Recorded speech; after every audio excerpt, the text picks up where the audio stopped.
1,000 people packed the Jasper School Cafeteria Thursday night to send a very clear message that they are adamantly against any proposed changes to change the Buffalo River or its designation. Here to talk to us about that is someone who's been at the forefront of this conversation from the very beginning is Arkansas State Senator Bryan King. Hi, Senator. Hey, how are you doing? I'm doing great. Thanks for joining us. I know that this is a topic that a lot of Arkansans care about. Last night, over 1,000 people, as I mentioned, were there in Jasper. Over 1,000, I believe, were watching the Facebook Live, and about 500 were watching the Zoom live stream. This is important. A lot of people care about what happens to the Buffalo River. There are a lot of questions. Talk to us about the town hall last night. Yeah, I want to brag on you for the interview that you had with the guy that made the documentary on the Buffalo flows. I mean, he gave a good backdrop of why the Buffalo River is so sacred to a lot of people. And I think for myself, as far as representing the people in Newton County, I have most geographically of Newton County, have a very significant part of the Buffalo River watershed. So I automatically knew that when I started representing them, how important the Buffalo is. And all these changes had been happening, these big, huge investments. We knew that there was a direction and drive going somewhere. And I got the constituent called from Kingston and brought up the discussion about, like, I'm hearing this change in the designation. Then Newton County Judge Warren Campbell called me literally within a couple of hours and started, asking these questions. So immediately I got on there and wrote the federal delegation. The answers I got back where I knew something was going on, and something was like, there was this, I get this feeling there was a train already rolling down the tracks. And there was, and I got a fly up here. But anyway, so there was a train rolling down the tracks. And then the next thing I did was do some research in some of the large land purchases that were happening with LLCs that you had a hard time tracing back to. So then I got the word of this poll that was done, and I got my hands on the poll, and then I went to the Madison County Record there in Huntsville, and fortunately we had the paper there has done some great investigative journalism and brought this to the forefront. I mean, I think last night showed that this is a very passionate issue, and it's very sacred to people for a lot of different reasons, whether you're a landowner down there, longtime generational person, a farmer, somebody in the tourism business down there. This will change, will be something that will impact there and, change the direction or make an impact down there. And unfortunately, the citizen, it really didn't start out in Newton and Searcy counties. That was the two places it should have. I mean, it started in secret meetings and backdoor and some government officials. And so, once again, they missed just like the poll did not represent accurately the sentiment of the people down there. I'm worried that, their interest is driven towards what they think and their business model. And it shouldn't just be a select few. It should be everybody that has fair footing for a fair debate and discussion on the Buffalo River. There, as you mentioned, there was a great presentation. There was a presentation of the runway group survey and fact sheet. And then there was a presentation about the effects of tourism. Jack Stewart from Audubon spoke. Several Newton County residents. I thought it was interesting that the Newton County rep from Farm Bureau was there. He adamantly said that they opposed any changes to the Buffalo. And he said that he would be passing that on to a state level Farm Bureau organization and then pass it on to the federal delegates and any lobbyists who would be involved.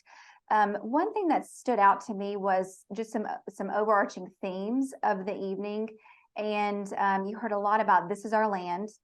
We are the ones who get to decide what happens to it.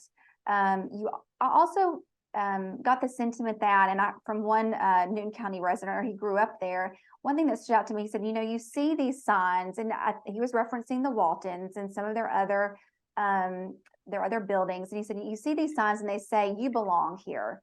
And he said, I don't feel like I belong here. But this is my home. And he said, I feel like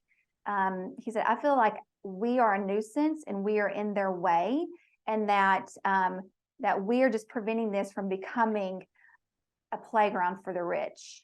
And I thought that was a striking comment, but it seemed to be an overarching theme. What did you think about that? Yeah, I think that's a valid point that he made. I mean, what is their direction of drive? And I mean, that's what I've been questioning, that the way this has been on has just been a select few that are trying to drive something for what I think their views are and their personal interests, and basically try and railroad what they think. That's what it appears to be. What did you hear from constituents and people who were there last night? What are they telling you? Well, they appreciated getting to know. They appreciated the Madison County Record getting this information out there where they feel like they have a fair debate and a fair fight in this thing of what they think the Buffalo River should be. I mean, these people are not just the stakeholders; they're literally the guardians of the Buffalo River. They're the reason they're as much a national treasure in this as the river itself, because they are, like I said, they are the guardians. They're the people that care about their community and keep it for people to come in and visit, and for these outside entities to really just kind of, even the Natural State Committee to not start there is really just, quite frankly, I think, kind of disrespecting the people that have made this. I mean, like I said, the people there are as much a treasure as the Buffalo River itself.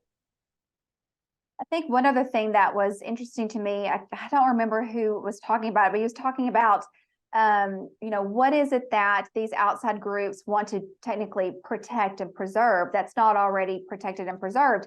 And he talked about there being potentially fees for certain things now that Arkansans and anyone can just enjoy for free. Talk to us a little bit about what some of those concerns are. Yeah, those concerns are the direction where they think it might be going. And when you've been so secretive and doing everything you can, it's hard to believe whatever you're saying now. Yeah. Certainly, and how can you believe somebody that came up with the poll they did? And that's the problem right now. I think if you look at it, a lot of things they say just really doesn't make sense, and it's hard to trust that. They say, well, we can depend on more federal money. Well, depending on the federal government right now and the chaos that's going on, and with the financial situation that they've driven our country to and continue to drive. I mean, it's like I said, relying on the federal government, I'd rather rely on, a parachute with holes in it jumping out of an airplane right now. I mean, so that's every point, but they're driven on what they want to do for their business model. We don't really know what that is. And I don't think they're gonna say. I think it's concerning whatever they say, or you believe that it's like this non-nefarious attitude of just changing the river designation. I think no, they have a systematic plan that is driven towards their business model. And certainly everybody in Arkansas needs to be paying attention to it, because once you change the business model, then it's going to be impactful for everybody that likes the Buffalo River. The Runway Group did put out a statement after the push poll came out, and I think that they were maybe taken aback a little bit by the response. But basically, it stated that they were just in preliminary discussions and there were no immediate plans to move forward with anything. What are your thoughts on that? Well, I mean, once again, we get different things from what we're hearing from some of the people that are pushing it, and some of them are outfitters, which have a vested interest in seeing it driven towards this model. One thing that you keep hearing, Jeannie Loren, is like, well, we want to increase tourism. Well, who doesn't want to increase tourism? Even people down there are interested in that. But then on the other hand, you have some of them saying the aspect of the Buffalo River's overused. So which is it? What are you Yeah. talking about here? And is the infrastructure even ready? I mean, if people come in, the infrastructure is not ready, well, then they don't make another trip back. I mean, so there are a lot of things in the long-term planning this. They have been long-term planning on this. And the reality is the people now just had it exposed by the Madison County Record and getting it out there, unfortunately. So it's just going to be hard to believe or trust anything they say from this point. So what should people do? What comes next? How can people stay involved? And how can we continue to bring all of this to light as best as we can, with people not really giving answers? We need to know what has happened up to this point. I mean, I've called the governor's office with Brian Sanders in this Natural State Committee. They need to be accountable and transparent, and so far they're not. They're just not answering questions. They refuse to come up there to the meeting that's disheartening. I mean, that's just not what our government people do. If you're involved in the government process to represent people or have an idea, if you're a private citizen, fine. Having private meetings is fine. But when you're in that, you need to be accountable and transparent. The next thing, people need to be getting on their congressmen and senators to be able to get the word out to say, hey, we just want a fair word or a fair debate in this process, and we haven't got it yet. So that's the next step that needs to happen. Anything else that you want to mention before we let you go?